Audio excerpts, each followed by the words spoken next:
नमस्कार विद्यार्थी मित्रांनो, आज आपण बुद्धिमत्ता या विषयाची तिसरी जी प्रश्नपत्रिका आहे आपली, त्या प्रश्नपत्रिकेतील काही प्रश्नांचं विश्लेषण आपण आज या ठिकाणी घेणार आहोत. आपण मागच्या तासिकेत मागच्या आठवड्यात ज्या 2 तासिका झाल्या त्याच्यात आपण पहिल्या आणि दुसरी जी सराव चाचणी आपली झालेली होती त्या 2 सराव चाचणीमधील प्रश्नांचं विश्लेषण आपण त्या ठिकाणी बघितलं. आता आजच्या तासिकेत आपण आपली तिसरी जी सराव चाचणी झाली होती त्या तिसऱ्या सराव चाचणीतील काही प्रश्नांचं विश्लेषण आपण आज या ठिकाणी घेणार आहोत. आता या सराव चाचणीतील आपला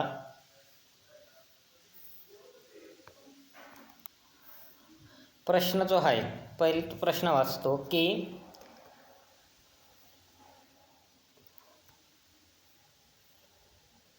3 भावांच्या 3 वर्षापूर्वीच्या वयांची बेरीज 35 वर्षा होती, तर त्यांच्या 3 वर्षानंतरच्या वयांची बेरीज किती? आपल्याला प्रश्न काय दिला आहे? 3 भाऊ आहेत. त्या 3 भावांच्या 3 वर्षापूर्वीच्या वयांची बेरीज किती होती? 35 वर्ष, बरोबर. आणि विचारलेलं काय की 3 वर्षानंतर त्यांच्या वयांची बेरीज किती? आता बघा, 3 भाऊ आहेत, बरोबर. ह्या 3 भावांच्या वयांची बेरीज 3 वर्षापूर्वी किती होती? 35, बरोबर. मग त्यांचं पहिले आपल्याला काय करावं लागेल? आजच्या वयांची बेरीज. मग आजच्या वयांची बेरीज जर आपण त्यांची काढायची म्हटली तर प्रत्येक भावाचं वय 3 वर्षानंतर कितीने वाढेल? 3 वर्षांपूर्वी जेवढं वय असेल, समजा 3 वर्षापूर्वी जर 10 वर्ष वय असेल एकाचं, तर आज किती होणार आहे? 10 + 3 = 13, बरोबर. म्हणजे प्रत्येकाच्या वयात काय होईल? 3 वर्षाने वाढ. मग ते भाऊ किती आहेत? 3. प्रत्येकाच्या वयात 3 वर्षाने वाढ, म्हणजे 3 × 3 = 9. म्हणजे त्यांचं 3 वर्षापूर्वीचं वय किती होतं? 35. 35 + 9 किती झाले? 44. म्हणजे त्या 3 भावांच्या आजच्या वयाची बेरीज किती झाली? 44. आपल्याला विचारलेलं काय? 3 वर्षानंतरच्या, म्हणजे आजपासून 3 वर्षानंतरचं वय. मग आता आजपासून पुढे 3 वर्षानंतरचं वय बघितलं आपण तर काय होईल? प्रत्येक भावाच्या वयात 3 वर्षाने वाढ होणारी. म्हणजे किती भाऊ आहेत ते? 3. मग 3 × 3 = 9. म्हणजे त्यांची जी वयांची बेरीज आहे त्याच्यात किती वर्षाने वाढ होईल? 9 वर्षाने. मग 44 + 9. 44 + 9 किती? 53. म्हणजे याचा अर्थ काय? त्या 3 भावांच्या वयांची बेरीज 3 वर्षानंतर किती येईल? मग 53 वर्ष. त्याच्यानंतर पुढचा प्रश्न बघा. आता या प्रश्नपत्रिकेत सुरुवातीचे जे 2 ते 3 प्रश्न आहेत ते आपल्याला या ठिकाणी आपलं जे वय हा जो टॉपिक आहे त्या टॉपिकवरच आपल्याला दिलेले आहेत. बघा, आता पुढचा प्रश्न काय? सुष्मिताचे वय अस्मिताच्या वयाच्या तिपटीपेक्षा 3 वर्षांनी जास्त आहे. काय म्हणतायत ते? सुष्मिताचं वय किती आहे? अस्मिताच्या वयाच्या तिपटीपेक्षा 3 वर्षांनी जास्त. अस्मिताच्या वयाच्या तिपटीपेक्षा 3 वर्षांनी जास्त. मग दिलेलं काय आपल्याला? जर सुष्मिताचे वय 39 वर्ष असल्यास, वय कोणाचं दिलं आहे? सुष्मिताचं. किती दिलं आहे? सुष्मिताचं वय 39 वर्षे. तर अस्मिताचे वय किती असं आपल्याला विचारलेलं आहे. मग आपण काय मानून घेऊ? समजा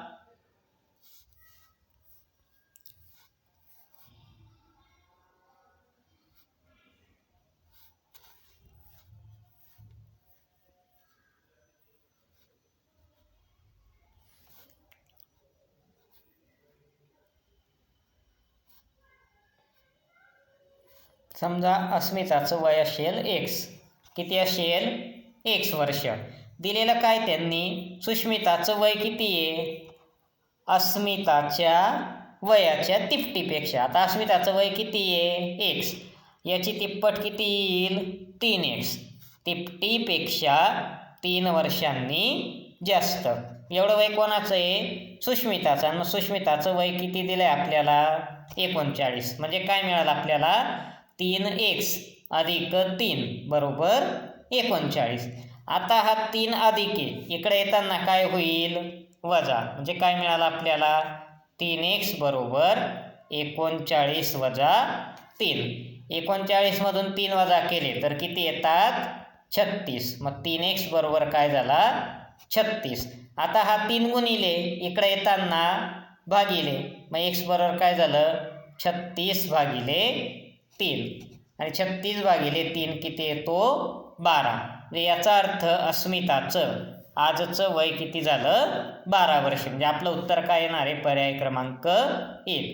प्रश्न लक्षात आला का? दिलेला का तर आपल्याला सुष्मिताचं वय किती होतं? अस्मिताच्या वयाच्या तिपटीपेक्षा 3 वर्षांनी जास्त. आणि आपल्याला वय दिलेलं होतं सुष्मिताचं. मग आपण त्याच्यावरून समीकरणाचा उपयोग करून या ठिकाणी अस्मिताचं वय आपण शोधलं किंवा काढलं. आता बघा पुढचा प्रश्न दिला आहे आपल्याला. पुढचा प्रश्न अतिशय सोपा आहे, नातेसंबंधावर. काय दिलं आहे? अजय हा रमेशचा भाऊ व सुमनचा मुलगा आहे. काय दिलं आहे आपल्याला? अजय हा काय? रमेशचा भाऊ. आणि तो कोणाचा मुलगा आहे? सुमनचा. सुमन ही सुरेशची बहीण आहे. सुमन काय आहे? सुरेशची बहीण. तर रमेश सुमनचा कोण? आता बघा ही काय झाली? सुमन बरोबर. सुमनचा मुलगा कोणता आहे? अजय. सुमनचा मुलगा अजय बरोबर. आणि रमेश कोण आहे? अजयचा भाऊ. कोण आहे? रमेश अजयचा भाऊ. म्हणजे याच्यावरून मग ती सुमन जी आहे, सुमन काय झाली? रमेशची सुद्धा आई. कारण अजय आणि रमेश हे दोन्ही कोण आहेत? एकमेकाचे भाऊ. आणि सुमन काय? अजयची आई. मग सुमन अजयची आई आहे म्हणजे सुमन कोणाची आई आहे? रमेशची पण आई आहे. म्हणजे याचा अर्थ रमेश कोण झाला? सुमनचा मुलगा. म्हणजे आपलं उत्तर काय येईल? पर्याय क्रमांक 4. त्याच्यानंतर बघा पुढचा प्रश्न दिला आहे आपल्याला 29वा. आता 29वा प्रश्न काय दिला आपल्याला? दररोज एक स्पर्धा याप्रमाणे सोमवारी कबड्डीच्या स्पर्धांनी सुरुवात झाली. कबड्डी व लंगडी या स्पर्धांच्या दरम्यान खो खो स्पर्धा झाल्या. बुद्धिबळ स्पर्धा या लंगडीच्या स्पर्धेनंतर होत्या. तर बुद्धिबळ स्पर्धा कोणत्या वारी झाल्या? आता इथं काय करायचं असतं आपल्याला? तक्ता तयार करून घ्यायचा. एकीकडे लिहितो मी खेळांची नावं आणि एकीकडे लिहितो वार. आता बघा दररोज एक स्पर्धा आहे. स्पर्धा कधी सुरू झाल्या? सोमवारी. मग सोमवारी सुरू झाल्यानंतर दररोज एक स्पर्धा आहे. म्हणजे वार कुठून कुठपर्यंत येतील? सोमवारपासून 4 दिवस. मग इथं पहिले वार लिहितो. कोणते कोणते वार येतील बघा. वार कोणते झाले आपले? पहिला सोमवार, दुसरा मंगळवार, त्याच्यानंतर बुधवार आणि गुरुवार. रोज एक स्पर्धा आहे बरोबर. त्याच्यामुळे शुक्रवार हा पर्याय येणार नाही. आणि इकडं स्पर्धा लिहितोस. कोणकोणत्या स्पर्धा आहेत आपल्या? स्पर्धा आहेत आपल्या कबड्डी,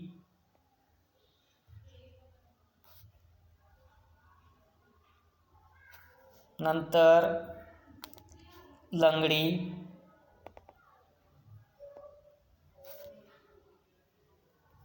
खो खो आणि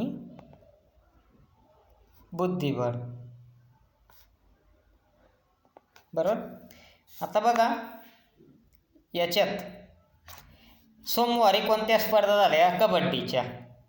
आणि रोज एकच स्पर्धा होते. सोमवारी कुठली स्पर्धा झाली? कबड्डी. म्हणजे मंगळवार, बुधवार, गुरुवार. इथं काय केलं मी? क्रॉस केला. कारण का? रोज एकच स्पर्धा होते. सोमवारी झाली कबड्डी. आता पुढे काय म्हणतायत ते? कबड्डी व लंगडी या स्पर्धांच्या दरम्यान खो खोची स्पर्धा झाली. कबड्डी आणि लंगडी यांच्या दरम्यान कोणती स्पर्धा झाली? खो खोची. आणि बुद्धिबळ स्पर्धा या लंगडीच्या स्पर्धेनंतर होत्या. बुद्धिबळ स्पर्धा कधी होत्या? लंगडीच्या नंतर, बरोबर. आणि कबड्डी व लंगडीच्या दरम्यान काय झाली? खो खो, बरोबर. म्हणजे कबड्डी व एक मिनिट मी इथं काय झाली, इथं कोणती स्पर्धा येईल आपली? कबड्डी, ही लंगडी, आणि या दोघांच्या मध्ये कोणती स्पर्धा झाली? खो खो. मग खो खोची स्पर्धा कधी येईल? आता कबड्डीची स्पर्धा झाली आहे सोमवारी, मग खो खोची कधी होईल? मंगळवारी, बरोबर. कारण कबड्डी आणि लंगडी या दोघांच्या मध्ये कोणती स्पर्धा झाली होती? खो खोची. मग कबड्डीची सोमवारी, लंगडीची कधी होईल? बुधवारी. त्या दोघांच्या मधला वार कोणता येईल? मंगळवार. म्हणजे खो खोची स्पर्धा कधी झाली? मंगळवारी. आणि आपल्याला पुढचं वाक्य काय दिलंय त्यांनी? की बुद्धिबळ स्पर्धा या लंगडीच्या स्पर्धेनंतर होत्या. आता लंगडीची स्पर्धा बुधवारी झाली, मग बुद्धिबळची स्पर्धा कधी होईल? गुरुवारी. याचा अर्थ आपलं उत्तर काय झालं? पर्याय क्रमांक 3 गुरुवार, बरं. आता आपण पुढचा प्रश्न बघू. प्रश्न क्रमांक 30 काय दिलं आपल्याला? लखनौला मुंबई म्हटले. मुंबईला, लखनौला काय म्हणतायत? मुंबई. मुंबईला गांधीनगर, गांधीनगरला इम्फाळ म्हटले, आणि इम्फाळला रायपूर म्हटले. तर गुजरातची राजधानी कोणती? आता याच्यासाठी आपल्याला काय माहीत असलं पाहिजे? गुजरातची राजधानी कोणती? गुजरातची राजधानी कोणती आपली? गांधीनगर.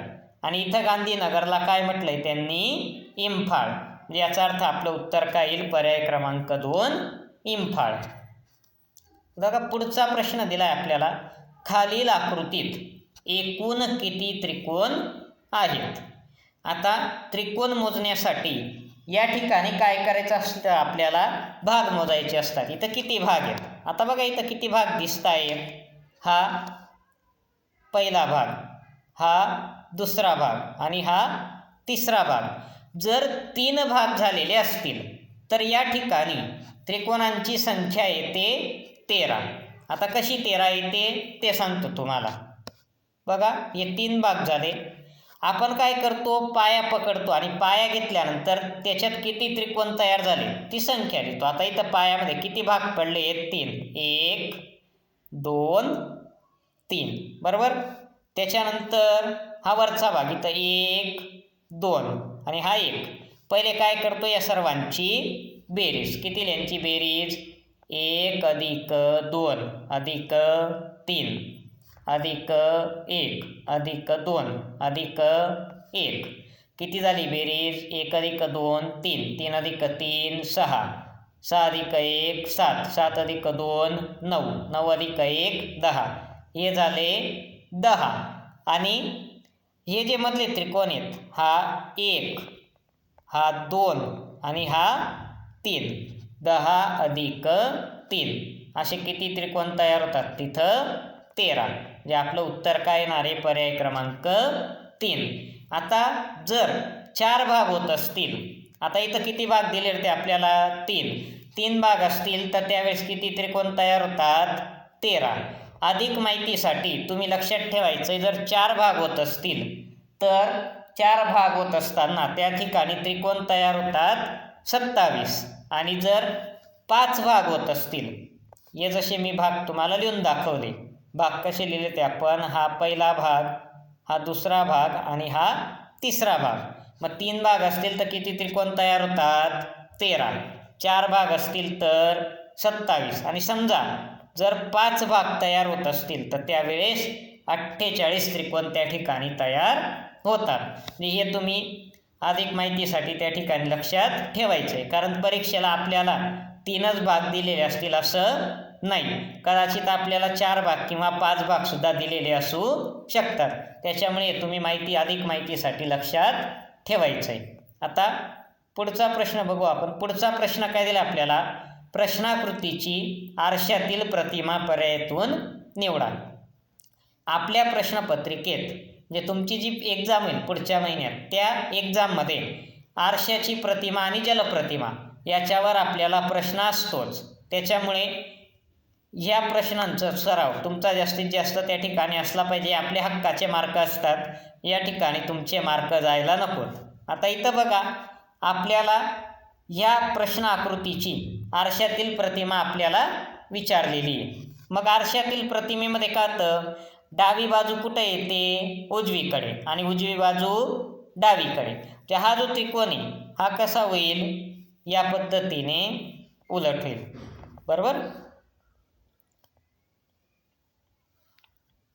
असा हा त्रिकोण येईल. बरोबर, आता हा जो भाग आहे त्रिकोणाचा रंगवलेला तो इकडे येईल. बरोबर, या पद्धतीने झाला. त्याच्यानंतर आता ही जी बाजू आहे ही कशी होईल, मग या पद्धतीने ही रेषा इकडं आणि ही इकडं.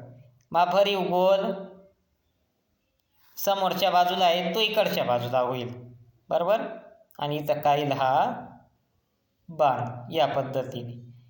अशी आकृती कुठं दिसते आपल्याला, पर्याय क्रमांक 2 मध्ये. म्हणून आपलं उत्तर काय झालं, पर्याय क्रमांक 2. त्याच्यानंतर 33व्यात आपल्याला परत 2 प्रश्न दिले. तिथं 33वा प्रश्न पण काय, आरशातील प्रतिमा ओळखा. मग आरशातील प्रतिमा ओळखताना काय असतं, डावीकडे जी बसेल ते उजवीकडे येईल आणि उजवीकडचं डावीकडे. मग इथं ही बाजू इकडं झुकलेली, ती कुठं येईल, इकडच्या बाजूला झुकलेली. मग इकडच्या बाजूला झुकलेली कुठं दाखवलेली आहे, 3 ठिकाणी, पहिल्या, दुसऱ्या आणि चौथ्यामध्ये. आता हा जो भरीव गोल आहे हा कोणत्या बाजूला आहे, उजव्या बाजूला. म्हणजे तो कुठं आला पाहिजे, डाव्या बाजूला. आता बघा, पहिल्या आणि चौथ्याच ठिकाणी तो डाव्या बाजूला दिलेला आहे. जे दुसरा पर्याय आपला, दुसरा आणि तिसरा पर्याय येणार नाही. म्हणजे उत्तर कुठे येईल आपलं, एक तर पहिलं किंवा चौथं. आता हे खालच्या आकृतीच्या बाबतीत झालं.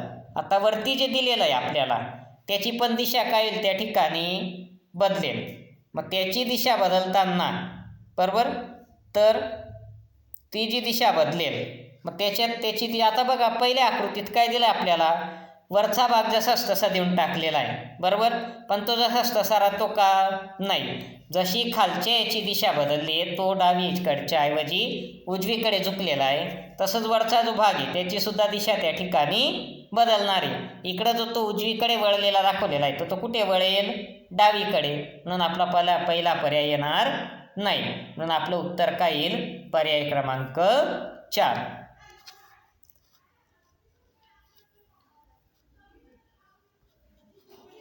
बघा, पुढचा प्रश्न पाहू आपण, 34 आणि 35. आता 34 आणि 35 मध्ये काय विचारलंय आपल्याला, जलप्रतिबिंब निवडा किंवा पाण्यातील प्रतिबिंब पर्यायातून निवडा.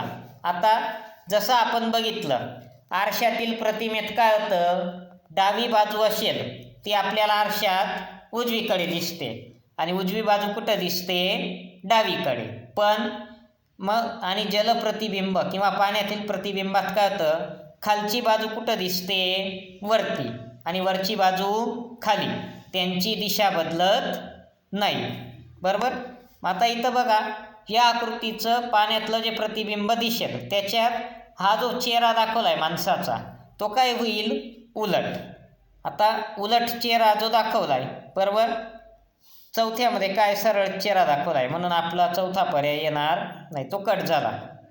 पहिल्यामध्ये काय चेहरा जरी दाखवलेला आहे पण तो बाणाची जी दिशा आहे, बरोबर, या आकृतीची दिशा उलट झालेली नाही. म्हणजे मधला चेहरा फक्त त्यांनी उलट केलेला आहे, पण हा जो बाहेरचा भाग आहे याची सुद्धा दिशा बदलली पाहिजे होती, ती उलट झालेली नाही. म्हणून पहिला पर्याय येणार नाही.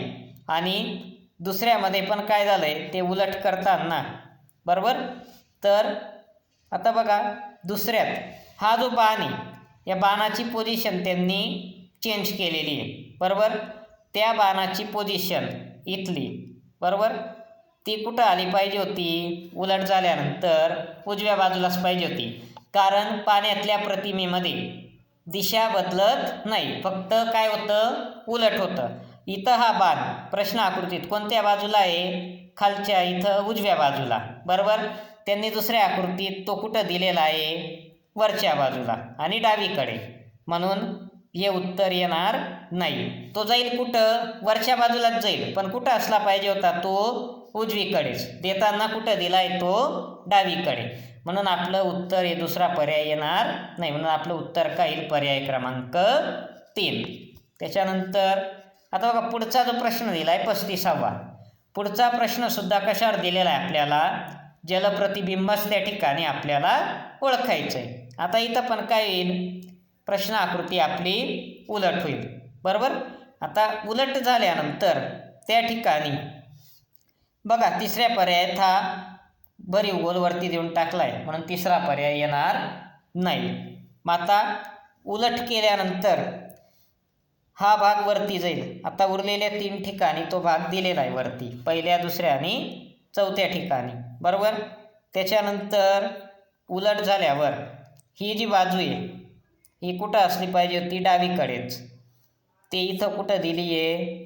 उजवीकडे, पहिल्या आणि चौथ्यामध्ये. पण ती उजवीकडे नको, ती डावीकडे. तर ती कुठं असली पाहिजे होती? डावीकडेच. कारण आपल्या पाण्यातल्या प्रतिमेमध्ये आकृतीमधले जे काही भाग आपल्याला दाखवलेले आहेत त्यांची दिशा बदलत नाही. दिशा कुठं बदलते? आरशातल्या प्रतिमेत. म्हणजे उजव्या बाजूच्या ऐवजी डावीकडे कुठं येतो तो?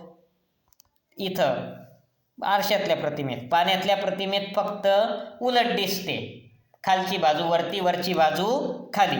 परंतु त्यांची जी काही जागा आहे, बरोबर, म्हणजे डावी बाजूला असेल किंवा उजव्या बाजूला असेल, ती जागा बदलत नाही. म्हणून आपलं उत्तर काय झालं? पर्याय क्रमांक 2. त्याच्यानंतर बघा आता आपल्याला समसंबंधांचे प्रश्न दिलेले आहेत. इथं काय दिलं आहे? 36 ते 40साठी पहिल्या पदाचा दुसऱ्या पदाशी जसा संबंध आहे तसाच संबंध तिसऱ्या पदाचा चौथ्या पदाशी आहे. तो संबंध ओळखून प्रश्नचिन्हाच्या जागी येणारे पद निवडा. आता 36 ते 40साठी आपल्याला काय करायचं आहे?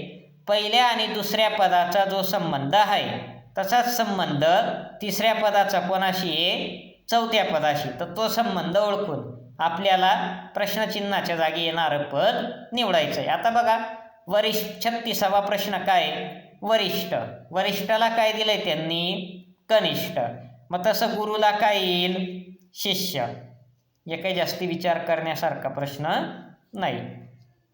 आता हा बघा 37व्या प्रश्नात आपण जे चिन्ह वापरतो ते चिन्ह आणि ते चिन्ह कशासाठी वापरलं जातं ते आपल्याला दिलेलं आहे. आता इथं बघा बेरजेची फुली दिलेली आहे, ते कशासाठी वापरतो आपण? ते चिन्ह झऱ्यासाठी. आणि आता आपल्याला इथं जे चिन्ह दिलेलं आहे तर इथं उत्तर देताना हे जे चिन्ह आहे हे चिन्ह कशासाठी वापरलं जातं? बंदर. कशासाठी वापरलं जातं ते?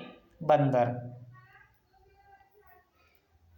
पण त्यांनी आपल्याला उत्तर देताना बंदर हा पर्याय कुठेही दिलेला नाही. याचा अर्थ इथं काय पाहिजे होतं? त्यांच्याकडून पर्याय देताना चुकलेलं आहे. उत्तर काय येतं याचं? बंदर. त्यांनी उत्तर काय दिलं आहे? पर्याय क्रमांक 4 टपाल कार्यालय. परंतु आपण टपाल कार्यालयासाठी सिम्बॉल काय वापरतो? PO, post office PO. म्हणून हे उत्तर येणार नाही. उत्तर काय अपेक्षित होतं तिथं? बंदर. आता रस्त्यासाठी कोणता सिम्बॉल वापरतो आपण? या पद्धतीने. हा कशाचा सिम्बॉल झाला? रस्त्याचा. त्याच्यानंतर पुढे आपल्याला दिलेलं आहे दीपगृह. बरोबर. दीपगृहासाठी काय कसा सिम्बॉल असतो? तर दीपगृह या पद्धतीने काढलं जातं. बरोबर. हे झालं दीपगृह. नंतर किल्ला.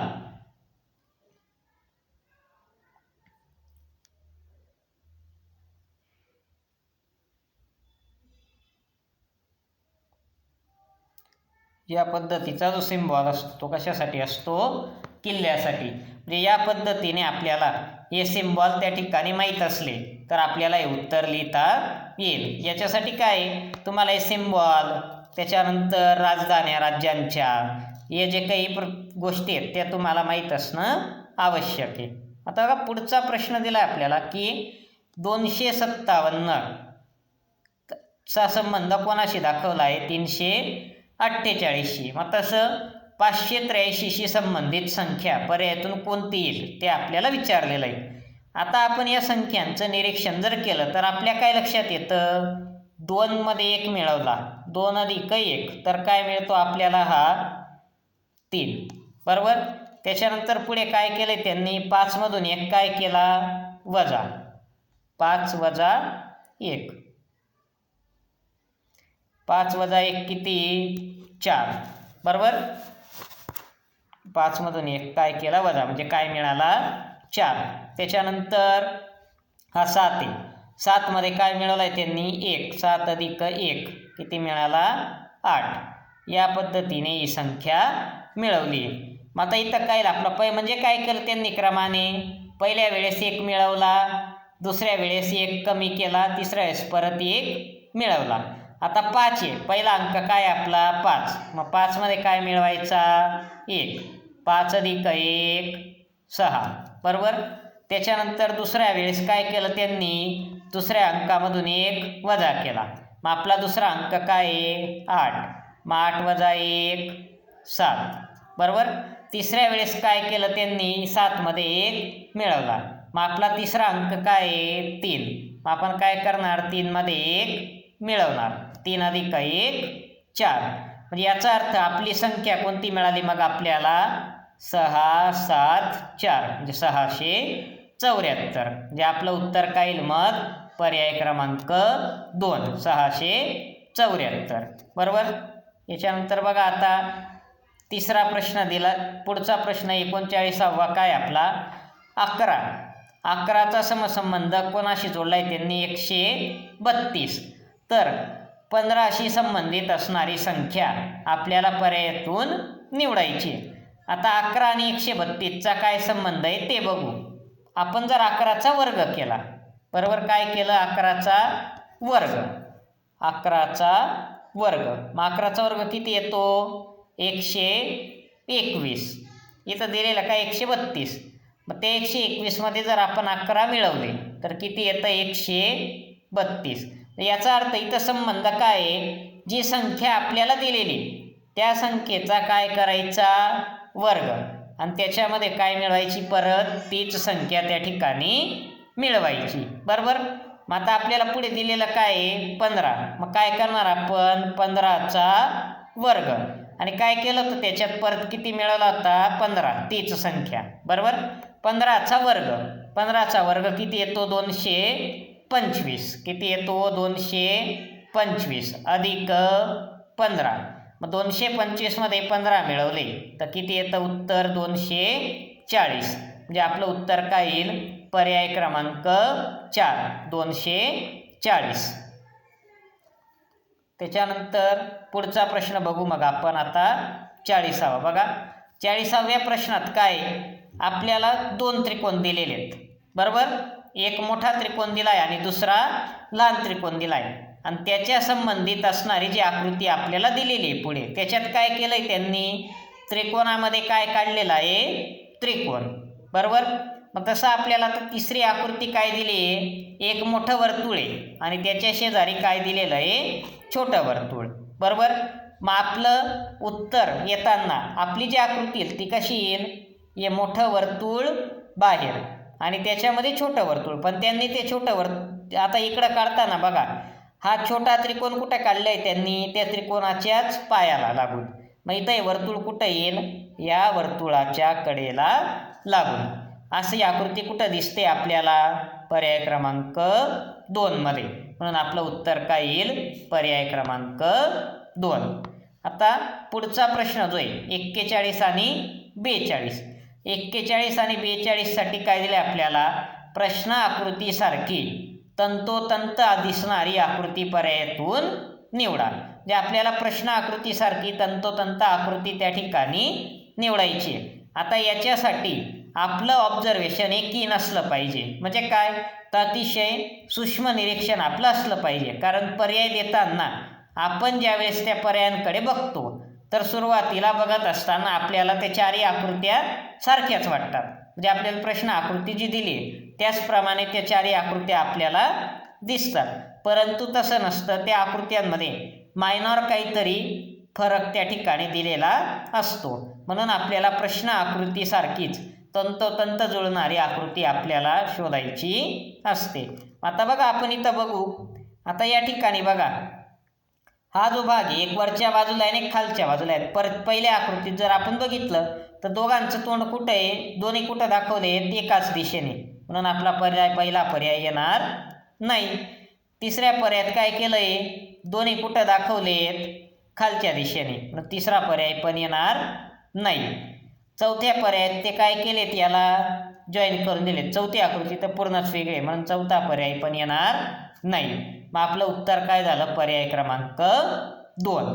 बरोबर. या पद्धतीने आपल्याला ते शोधता आले पाहिजेत. आता बघा पुढचा प्रश्न बघू आपण, 42वा. याच्यात पण काय करायचं आहे आपल्याला, प्रश्न आकृतीशी तंतोतंत जुळणारी आकृती आपल्याला शोधायची. मग तंतोतंत जुळणारी आकृती कोणती दिसते आपल्याला इथं. आता आपण जर बघितलं पहिल्या आकृतीत हा भाग वरच्या बाजूला दिलेला आहे, म्हणून हा येणार नाही. दुसऱ्यामध्ये काय केलंय त्यांनी, जे इकडं पाहिजे होतं डावीकडे, हे उजवीकडे दिलंय, म्हणून ही आकृती पण येणार नाही. तिसऱ्यात काय दिसतं, हे जोडून दिलंय बघा, इथं गॅप आहे आणि इथं काय केलं, हे जोडून दिलंय, म्हणून तिसरी आकृती पण येणार नाही. म्हणून आपलं उत्तर काय येईल, पर्याय क्रमांक 4. हे समजलं. हे आपल्या हक्काचे मार्क असतात. जलप्रतिबिंब, पाण्यातील प्रतिमा, जलप्रतिबिंब म्हणजेच पाण्यातील प्रतिमा, त्याच्यानंतर आरशातील प्रतिमा, तंतोतंत जुळणारी आकृती आणि आकृतीचा लपलेला भाग किंवा कोणता भाग जोडल्यावर आकृती पूर्ण होईल. हे जे 7-8 प्रश्न आहेत हे आपल्या हक्काचे मार्क असतात. त्याच्यात आपल्याकडून मिस्टेक व्हायला नको, कारण हे प्रश्न बऱ्याच वेळा आपण आपल्या सिली मिस्टेकने त्या ठिकाणी चुकवतो. त्याच्यामुळे या अशा प्रश्नांमध्ये आपला गोंधळ व्हायला नको. आता बघा पुढचा 43वा प्रश्न आपल्याला दिलेला आहे, तो बघू. प्रश्न काय दिला आहे आपल्याला, की तिकिटांच्या रांगेत सुमेधच्या पुढे 4 व्यक्ती सोडून 6 व्यक्ती उभ्या आहेत व मागे सुद्धा तेवढ्याच व्यक्ती आहेत, तर त्या रांगेतील एकूण व्यक्ती किती. आता बघा हा सुमेध इथं, बरोबर. काय दिलंय त्यांनी, सुमेधच्या पुढे. आता या सुमेधच्या पुढे किती व्यक्ती आहेत, 4, बरोबर. पुढे 4 व्यक्ती सोडून 6 व्यक्ती उभ्या आहेत, म्हणजे या 4 आणि परत यांच्या पुढे किती लोक उभे आहेत, 6.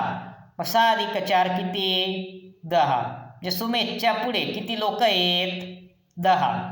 आणि काय सांगतायत, ते मागे सुद्धा तेवढ्याच व्यक्ती आहेत, म्हणजे इकडं पाठीमागे सुद्धा किती लोक आहेत, 10. म्हणजे सुमेधच्या पुढे किती आहेत, 10. पाठीमागे पण किती आहेत, 10. मग किती झाले ते, 10 अधिक 10 किती झाले, 20. आणि सुमेध 1, 20 अधिक 1 किती, 21. म्हणजे त्या रांगेत एकूण किती लोक आहेत, मग 31. आलं का लक्षात. काय म्हटलेलं होतं त्यांनी, तिकिटाच्या रांगेत सुमेधच्या पुढे 4 व्यक्ती सोडून 6 व्यक्ती उभ्या आहेत. आता सुमेध झाला, बरोबर. सुमेधच्या पुढे किती व्यक्ती आहेत, 4. आणि त्या 4 व्यक्ती सोडून परत पुढे किती आहेत, 6. म्हणजे एकूण सुमेधच्या पुढे व्यक्ती किती झाल्या, 4 अधिक 6. मग 4 अधिक 6 किती लोक झाले, 10. पुढे काय म्हणतायत ते, मागे सुद्धा तेवढ्याच व्यक्ती आहेत. या सुमेधच्या पुढे 10 व्यक्ती आहेत, तर सुमेधच्या मागे सुद्धा किती व्यक्ती आहेत, 10. आणि मध्यभागी कोण आहे, मग सुमेध. म्हणजे याचा अर्थ त्या रांगेत मग किती लोक झाले, पुढचे 10 मागचे 10, 10 अधिक 10 20 आणि सुमेध 21. म्हणजे त्या रांगेत एकूण किती लोक आहेत, मग 21. आता बघा पुढचा प्रश्न दिला आहे आपल्याला,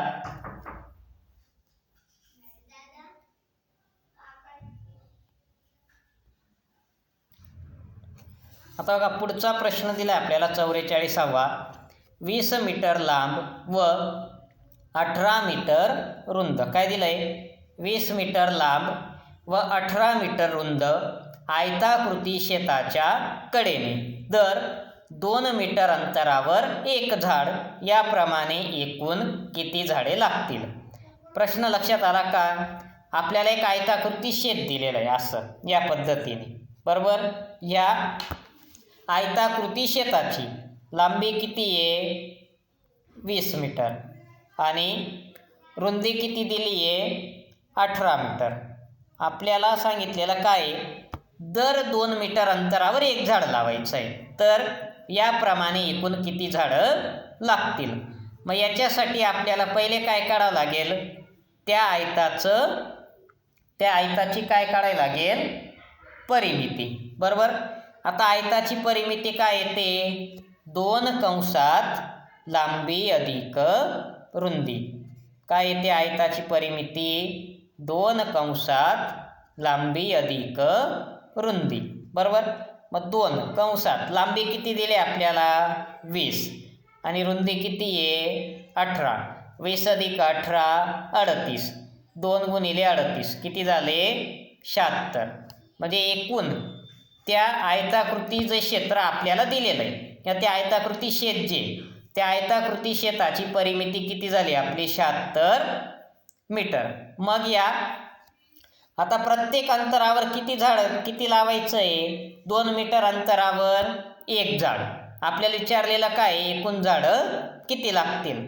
मग याच्यासाठी काय करणार आपण? जेवढी परिमिती त्या शेताची आलेली त्या परिमितीला कितीने भाग द्यायचा? 2ने. कारण आपल्याला किती अंतरावर एक झाड लावायचं आहे? 2 मीटर. मग या 76ला कशाने भाग देतो मी? 2ने. 76ला जर 2ने भाग दिला तर उत्तर किती येतं आपलं? 38. म्हणजे याचा अर्थ एकूण किती झाडं लागतील मग आपल्याला? 38. प्रश्न आला का लक्षात? या पद्धतीचे प्रश्न आपल्याला दिलेले असतील. आयताकृती शेत असेल, काही वेळेस चौरस आकृती दिलेला असतं, काही वेळेस वर्तुळाकार भाग दिलेला असतो. मग अशा वेळेस काय काढायचं? त्यांची परिमिती. आणि ती परिमिती काढल्यानंतर जी परिमिती लाभली त्याला किती अंतरावर आपल्याला ते झाड लावायचं आहे किंवा काय त्याच्याने भाग द्यायचं, म्हणजे उत्तर आपल्याला मिळतं. मग याच्यासाठी आपल्याला आयताच्या परिमितीचं सूत्र, त्याच्यानंतर चौरसाच्या परिमितीचं सूत्र. आता आयताच्या परिमितीचं सूत्र काय असतं? 2 कंसात लांबी अधिक रुंदी. त्याच्यानंतर चौरसाच्या परिमितीचं सूत्र काय असतं? 4 गुणिले बाजू. आणि वर्तुळाची परिमिती म्हणजेच काय असतो? वर्तुळाचा परिघ. त्याचं सूत्र असतं 2πr. परिमिती म्हणजे थोडक्यात काय असतं? तर त्या भौमितिक आकृतीला जेवढ्या बाजू असतील त्या सर्व बाजूंच्या लांबींची बेरीज म्हणजे त्या भौमितिक आकृतीची काय असते? परिमिती. आता इथं बघा आयताला किती बाजू आहेत? 4. मग आपण परिमिती काढतो म्हणजे काय करतो? या चारही बाजूंच्या लांबींची काय करतो? बेरीज. आणि आयताच्या समोरासमोरील बाजू कशा असतात? समान लांबीच्या. म्हणून आपण या सूत्राचा वापर करून काय केलं? त्या आयताची परिमिती आपण काढतो. आता बघा हा प्रश्न समजला असेल. पुढचा प्रश्न बघू आपण. आता पुढच्या प्रश्नासाठी आपल्याला आकृती दिलेली, बरोबर. आणि त्या आकृतीचं निरीक्षण करून आपल्याला 45 आणि 46 जो प्रश्न आहे त्या 2 प्रश्नांची उत्तरं आपल्याला द्यायची आहेत. आता बघा आपल्याला दिलेलं काय? इथं शाळा आणि मंदिर दिलेलं आहे, बरोबर. आता एक मुलगा जो आहे तो सुरुवातीला शाळेकडून कुठं येतोय? मंदिरात. आणि नंतर मंदिराकडून तो परत शाळेकडे जाणार आहे. आता आपल्याला माहीत असतं पेपरवर ज्या वेळेस आपण दिशा दाखवतो तर कागदावर दिशा दाखवत असताना वरच्या बाजूला नेहमी उत्तर दिशा दाखवली जाते. याचा अर्थ त्या मुलाची शाळा कोणत्या दिशेला आहे? उत्तर. आणि मंदिर कोणत्या दिशेला आहे? दक्षिण, बरोबर. हे लक्षात ठेवायचं. मंदिर कुठं आहे? मग त्याचं मंदिर कुठं आहे? इथं दक्षिण दिशेला. आणि शाळा कुठं आहे? उत्तर दिशेला, बरोबर. कुठं आहे मंदिर? दक्षिणेला आणि शाळा उत्तरेला. आता बघा आपल्याला प्रश्न काय दिला आहे तो वाचतो पहिले.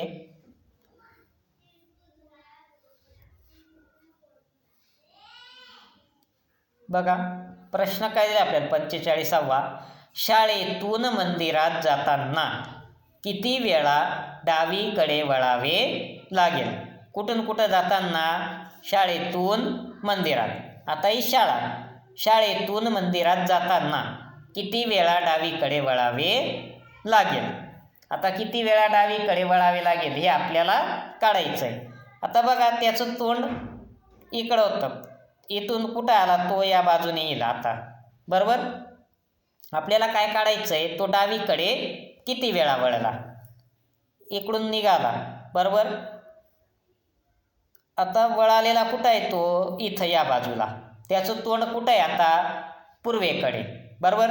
मग इथून वळताना ही काय आहे, दक्षिण दिशा कुठं येतं, पूर्वेच्या उजवीकडे.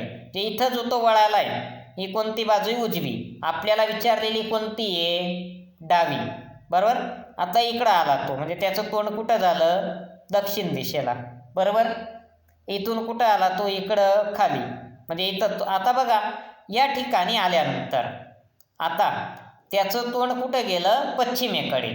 आणि पश्चिमेकडे तोंड गेल्यानंतर तो कुठं वळतोय, खाली दक्षिणेकडे. मग हे पहिल्या वेळेस तो कुठं वळला, डावीकडे, म्हणजे हे एक वेळा झालं, बरोबर. त्याच्यानंतर तिथून इकडं आला तो, इथून सरळ या दिशेने आला, बरोबर. आता आल्यानंतर इकडं परत त्याचं तोंड कुठं झालं, पूर्वेकडे.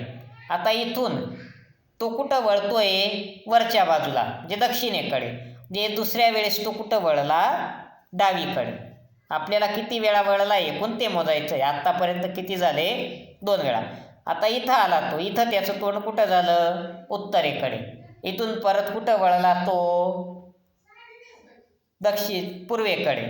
मग म्हणजे कुठं वळला, उजव्या बाजूला, बरोबर. आपल्याला कोणती मोजायची आहे, डावी, म्हणजे इथं येणार नाही. आता त्याचं तोंड झालं पूर्वेकडे आणि तो कुठं वळतोय, खालच्या बाजूला, दक्षिणेकडे. म्हणजे काय झाली त्याची, आता त्याचं तोंड कुठं राहणार आहे, या दिशेला. मग त्याची डावी बाजू कोणती झाली, खालची बाजू कोणती, त्याची डावी. म्हणजे तो मग काय झालं, तिसऱ्या वेळेस कुठं वळला, डावीकडे. आता बघा त्याचं तोंड इकडं आलं, दक्षिणेकडे, बरोबर. आणि दक्षिणेकडे तोंड आल्यानंतर या बाजूला त्याचं तोंड आहे. मग त्याची डावी बाजू इकडची झाली आणि उजवी बाजूही झाली. तो वळलेला इकडे आहे, ही उजवी बाजू आहे, म्हणजे ही येणार नाही, बरोबर.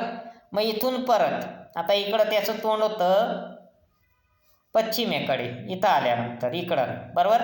मग इथून आता ही खालची बाजू काय झाली, तो खालच्या बाजूला वळला आहे, दक्षिणेकडे. ही काय झाली, त्याच्या हाताची डावी बाजू, म्हणजे इथं तो चौथ्या वेळेस डावीकडे वळला. म्हणजे याचा अर्थ तो शाळेतून मंदिराकडे जाताना एकूण किती वेळा डावीकडे वळला, तर आपलं उत्तर येईल पर्याय क्रमांक 2, 4. म्हणजे 4 वेळा तो डावीकडे वळाला. आता बघा पुढचा प्रश्न दिला आहे 45वा. मंदिरातून शाळेकडे जाताना किती वेळा पाठची दिशा दक्षिण असेल? म्हणजे काय, आता मंदिराकडून शाळेकडे जाताना किती वेळा त्याच्या पाठीमागची दिशा कोणती असेल, दक्षिण असेल, असं आपल्याला विचारलेलं आहे, बरोबर. मग आता आपण परत त्या आकृतीकडे जाऊ. तर हे काय करतो, थोडं इरेज करून टाकतो, जे आपल्याला परत लक्षात येईल. आता काय बघायचं आहे आपल्याला, की मंदिरातून कुठं जातोय तो, आता शाळेकडे. आणि शाळेकडे जात असताना किती वेळा त्याच्या पाठीमागची दिशा दक्षिणेकडे. आता त्याच्या पाठीमागची दिशा दक्षिण येण्यासाठी त्याचं तोंड कुठं असलं पाहिजे, उत्तरेकडे. मग ज्या ज्या वेळेस त्याचं तोंड उत्तरेकडे असेल त्यावेळेस त्याच्या पाठीमागची दिशा कोणती असेल, दक्षिण. मग आता इथून तो निघाला. आता बघा इतकडं वळल्यानंतर त्याचं तोंड कुठं येतं आहे, उत्तरेकडे. ते त्याच्या पाठीमागची दिशा झाली दक्षिण, मग झालं 1 वेळा, बरोबर. परत इकडं आला तो, इकडून परत वरती वळला. आता परत इकडे वळताना त्याचं तोंड कुठं झालं, उत्तरेकडे, बरोबर. म्हणजे त्याच्या पाठीमागची दिशा कोणती झाली, दक्षिण. हे 2 वेळा. ते ज्या ज्या वेळेस तो वरती जाणार आहे, बरोबर, म्हणजे त्याचं तोंड ज्यावेळेस उत्तरेकडे असणार आहे त्यावेळेस त्याच्या पाठीमागची दिशा कोणती असेल, दक्षिण. नंतर तो इकडून इकडं आला, इथं आला, आता इथं गेला, इथं परत त्याच्या तोंडाकडची दिशा कोणती, किंवा त्याचं तोंड कोणत्या दिशेला आहे, उत्तर, म्हणून पाठीमागची दिशा काय झाली, दक्षिण. हे 3 वेळा. आणि परत इकडं येताना शेवटी त्याचं तोंड कुठं झालं? उत्तरेकडे. मग त्याच्या पाठीमागची दिशा कोणती झाली? दक्षिण. म्हणजे किती वेळा त्याच्या पाठीमागची दिशा दक्षिण होती? 4 वेळा. म्हणून आपलं उत्तर काय येईल? पर्याय क्रमांक 4. पाठीमागची दिशा किती वेळा दक्षिण होती? तर 4 वेळा. आता बघा पुढचा प्रश्न पाहू आपण. पुढचा प्रश्न काय दिला आपल्याला की सोहमचा 20 फेब्रुवारी 2020 रोजी काय दिलाय प्रश्न? सोहमचा 20 फेब्रुवारी 2020 रोजी मंगळवारी 5वा वाढदिवस होता. 20 फेब्रुवारी 2020ला काय वार होता? मंगळवार.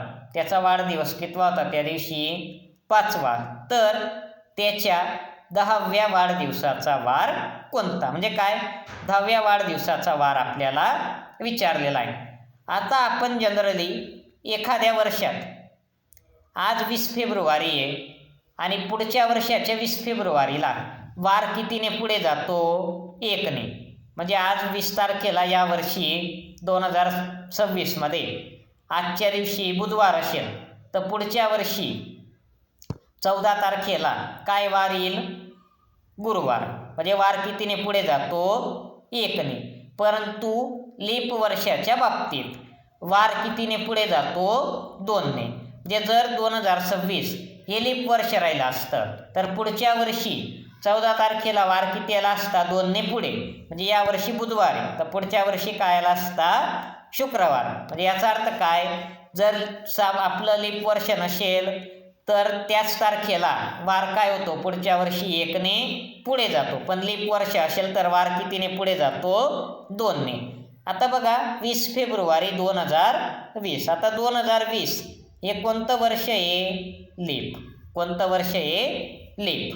म्हणजे लीप वर्ष असल्यामुळे 2021ला वार कितीने पुढे जाईल? 20 तारखेला 2ने.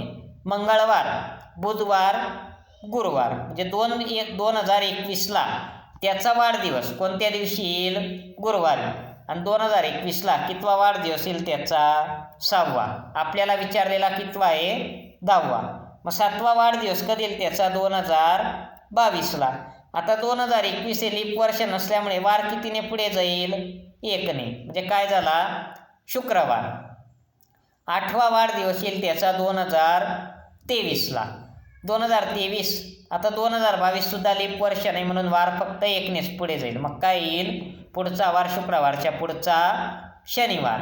त्याच्यानंतर त्याचा 9वा वाढदिवस येईल 2024ला. 2024ला वार 1ने परत पुढे जाईल. शनिवारचा काय झाला? रविवार. आता त्याचा 10वा वाढदिवस येईल 2025ला. कधी येईल त्याचा 10वा वाढदिवस? 2025ला. बरोबर. आणि 2025ला त्याचा 10वा वाढदिवस येईल. आता 2024 कोणतं वर्ष होतं? लीप वर्ष. बरोबर. मग 2024 हे लीप वर्ष असल्यामुळे वार कितीने पुढे जाईल? 2ने. मग रविवारच्या पुढचा वार सोमवार. सोमवार नंतर काय येतो? मंगळवार. म्हणजे याचा अर्थ त्या सोहमचा 10वा वाढदिवस कोणत्या दिवशी येईल? मंगळवारी. म्हणजे उत्तर काय येईल? पर्याय क्रमांक 1. त्याच्यानंतर पुढचा आता बघा 48 आणि 49 हे जे 2 प्रश्न आपल्याला दिलेले आहेत तर त्याच्यात काय आपल्याला प्रश्नचिन्हाच्या जागी येणारी संख्या आपल्याला ओळखायची. आता बघा आपल्याला त्रिकोण दिलेला आहे. त्या त्रिकोणाच्या बाहेर आपल्याला 3 संख्या दिलेल्या आहेत. बरोबर. आणि मध्यभागी एक संख्या दिलेली. मग पहिल्या 2 त्रिकोणांमध्ये असं दिलं आहे आणि आपल्याला विचारलेलं काय? आता तिसऱ्या त्रिकोणात काय केलं आहे त्यांनी? त्रिकोणाच्या बाहेर 3 संख्या दिलेल्या आहेत आणि प्रश्नचिन्हाच्या जागी कोणती संख्या येईल असं आपल्याला विचारलेलं आहे. मग बघा आता आपण याच्यात नेमका संबंध काय ते शोधू. मग आपण जर गुणाकार केला या त्रिकोणाच्या पायाशी असणाऱ्या ज्या संख्या आहेत 5 आणि 6 यांचा जर आपण गुणाकार केला तर 5 गुणिले 6 5 30 आणि त्या 30मधून ही वरची संख्या जर वजा केली 30 वजा 3 तर किती येतं उत्तर 27. बरोबर. आता इथं करून बघू दुसऱ्या त्रिकोणाच्या. इथं येतं का तसं. पायाजवळ असणाऱ्या संख्या कोणत्या आहेत 8 आणि 9. त्या दोघांचा काय करायचा गुणाकार. 8 गुणिले 9 72 वजा वरती कोणती संख्या आहे 7. 72 मधून 7 गेले 65. बरोबर. मग आता तिसऱ्या ठिकाणी काय येईल त्रिकोणाच्या पायाशी असणाऱ्या संख्या कोणत्या आहेत 4 आणि 7. मग त्यांचा काय करतो गुणाकार. 4 गुणिले 7 4 × 7 28 आणि वरती असणारी संख्या कोणती आहे 3. 28 मधून 3 गेले 25. मग मध्य प्रश्नचिन्हाच्या जागी कोणती संख्या येईल 25. म्हणजे आपलं उत्तर काय येणार आहे पर्याय क्रमांक 2 25. त्याच्यानंतर पुढचा प्रश्न दिला आहे आपल्याला 49वा. आता याच्यात काय दिले आपल्याला 3 बॉक्स दिलेले बरोबर. आणि या 3 बॉक्समध्ये काय संख्या आपल्याला दिलेल्या आहेत. आता पहिल्या ठिकाणी संख्या काय आहेत 14 11 18. दुसऱ्या ठिकाणी संख्या आहेत 24 7 आणि 19. तिसऱ्या ठिकाणी काय दिलं आहे त्यांनी आपल्याला 3 आणि 12 या 2 संख्या दिल्या आहेत तळाला आणि वरती काय दिलं आहे प्रश्नचिन्ह. बरोबर.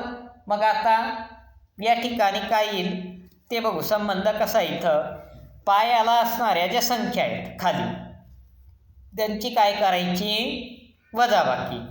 18 वजा 11.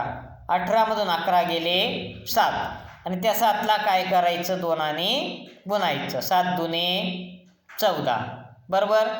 आता दुसऱ्या ठिकाणी बघा दुसऱ्या इथं काय दिलं आहे पायाला संख्या पायाशी असणारे जे 2 त्रिकोण आहेत त्याच्यात संख्या काय दिल्यात आपल्याला 7 आणि 19. मग त्या दोघांची काय करायची वजाबाकी. 19 वजा 7. 19 मधून 7 गेले किती आले 12. 12 गुणिले 2 12 दुने 24. बरोबर. त्याच्यानंतर मग पुढे आता तिसऱ्या ठिकाणी आपल्याला त्या पायाशी असणारे जे 2 त्रिकोण आहेत त्या त्रिकोणांमध्ये संख्या दिलेली आहे 3 आणि 12.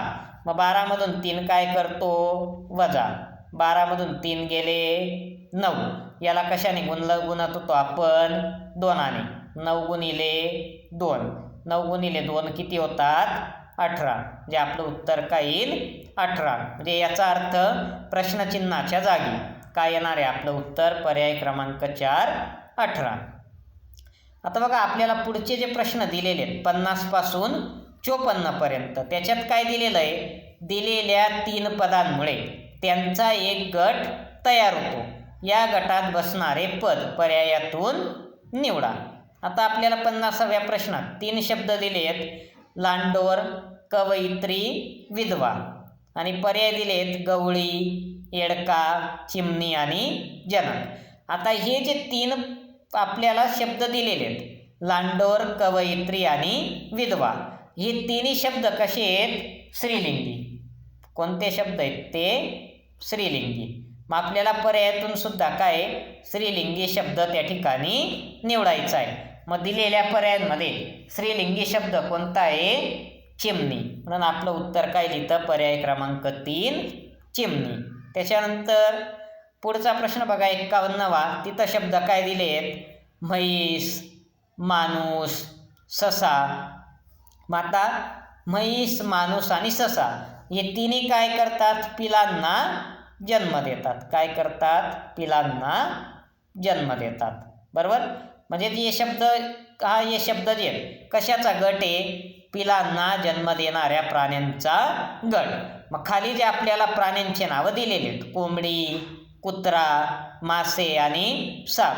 तर याच्यात कुत्रा जो आहे हा कुत्रा काय करतो पिलांना जन्म देतो. म्हणून आपलं उत्तर काय येणार आहे पर्याय क्रमांक 2 कुत्रा. बरोबर. त्याच्यानंतर बघा पुढचा प्रश्न दिला आहे आपल्याला 52वा. तिथं संख्या दिल्या आहेत आपल्याला 105 3 91.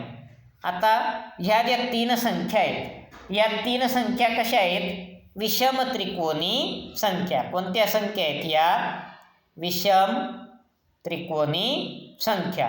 आता त्रिकोणी संख्या कशा ओळखायच्या या आपल्याला गणिताच्या तासिकेत त्या ठिकाणी शिकवलेलं आहे. मग त्याच्यावरून दिलेल्या पर्यायांमधून काय निवडायची आपल्याला विषम त्रिकोणी संख्या. मग दिलेल्या पर्यायांमध्ये विषम त्रिकोणी संख्या कोणती आहे 45, म्हणून आपलं उत्तर काय येईल पर्याय क्रमांक 4 45. त्याच्यानंतर पुढचा 53वा प्रश्न दिला आहे आपल्याला. 3 संख्यांचा गट दिलेला आहे 94, 343 आणि 66. बरोबर. मग याचं जर आपण निरीक्षण केलं तर इथं आपल्या काय लक्षात येतं, या संख्येत जे अंक दिलेले तिन्ही संख्यांमध्ये त्या संख्येतील अंकांचा जर आपण गुणाकार केला तर त्याचं उत्तर किती येतं 36. बघा करून बघू. पहिल्या इथं संख्या काय आहे 9 आणि पहिल्या संख्येत अंक काय आहेत 9 आणि 4. मग 9 गुणिले 4 किती होतो 36. दुसरी जी संख्या आहे 343, त्या संख्येमध्ये कोणते अंक आहेत 3, 4 आणि 3, यांचा काय करायचा गुणाकार. मग 3 चौक 12, 12 त्रिक 36, किती आला गुणाकार 36. त्याच्यानंतर तिसरी संख्या दिली आपल्याला 66, 66 मध्ये अंक कोणते आहेत 6 आणि 6, मग 6 गुणिले 6 किती झाला 36. मग आता आपल्याला पर्यायातून अशी संख्या निवडायची आहे की त्या संख्येतील अंकांचा गुणाकार किती आला पाहिजे 36. मग आपण जर पहिली संख्या घेतली 452, तर 4 गुणिले 5 20, 20 गुणिले 2 40, किती येतो गुणाकार 40, म्हणून हा पर्याय चालणार नाही. दुसरा पर्याय बघा 2, 6 आणि 3, 2 गुणिले 6, 6 गुणिले 3, मग बेसक 12, 12 त्रिक 36, आला गुणाकार 36, म्हणजे आपलं उत्तर काय येईल पर्याय क्रमांक 2 263. आता याच्यातला शेवटचा प्रश्न आहे 54वा. 50 ते 54 मधला आपल्याला काय करायचं आहे, आकृतीशी जुळणारा गट त्या ठिकाणी शोधायचा आहे. मग याच्यात बघा पहिल्या ठिकाणी हा बाण जो आहे तो काय करतोय, इथं घड्याळाच्या काट्याच्या दिशेने तो पुढे गेला, इथं कुठे आला तो समोर. मग इकडं काय येईल परत घड्याळाच्या काटाच्या दिशेने येईल, म्हणजे इकडं डावीकडे, तर इकडे येताना कुठे येईल तो उजवीकडे. उजवीकडे बाण असणाऱ्या आकृत्या किती आहेत 3. बरोबर. ही तिसरी आकृती येणार नाही, म्हणजे हा पर्याय काय झाला आपला कट झाला. बरोबर. आता पुढे बघा खालचे जे चिन्ह आहेत ते बघू. आता हा जो वर्तुळ, आता हा गुणाकाराची फुली आहे, ती गुणाकाराची फुली कुठं आली एक घर खाली घड्याळाच्या काट्याच्या दिशेने, पुढे ती 2 घरं पुढे गेली, इथं परत काय येईल ती परत कुठं येईल, मग आता इथं होती, इथून परत कुठं येईल ती इकडच्या बाजूने खाली, सुरुवातीला इकडं होती, इथून कुठं आली इकडं खाली, तिथून कुठं गेली समोर, मग समोरून परत कुठं येईल इकडं खाली, म्हणजे पर्याय क्रमांक 4. आपलं उत्तर काय झालं मग पर्याय क्रमांक 4. आपण या ठिकाणी आपलं आजचं सेशन थांबवतो. धन्यवाद. पुढचे जे प्रश्न आहेत ते आपण पुढच्या सेशनमध्ये त्या ठिकाणी पाहू. काही शंका असल्यास कमेंट बॉक्समध्ये विचारायचे आहेत.